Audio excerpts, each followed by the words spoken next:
Biz kun сайын куллана торган инглиз сүзләре турыдан-туры инглизчәдән татарчага алынса, ничек яңгырарлар иде? Инглизчә cringe, татарча cringe. Бу миллениаллар шундый cringe сүзен дә әйтә алмыйлар бит алар. Cringe дип әйтәләр.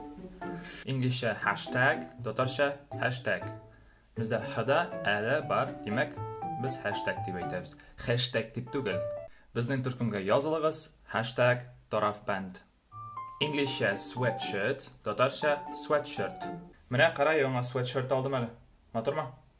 Инглизчә track, татарча track. Track түгел.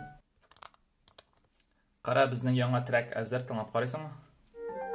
Инглизчә hoodie, татарча hoodie. Hoodie дип әйтү нәрсә кирәк безгә? Бездә һ бар. Hoodie. Бу hoodie артык караңгы булмас микән соң, бәлки башкасын карарсың? Ни өчен татарча бу сүзләр шулай яңгырый? Чөнки бездә инглиз телендә кебек х, ы, ә авазлары бар. Һәм шуңа күрә без аны турыдан-туры инглиз теленнән алып, дөрес итеп әйтә алабыз. Нигә без урыс теле аша аны алып әйтергә тиеш? Мәсәлән, sweatshirt сүзе. Каян килгәнендә и һәм о авазы инглиз телендә оригиналда алар бөтенләй янда юк. Шуңа күрә sweatshirt. Кулланыгыз. Каравыз өчен рәхмәт һәм тәкъдимнәрегез булса, комментларда язып калдырыгыз. Тагын нинди сүзләрне ишетергә теләр идегез?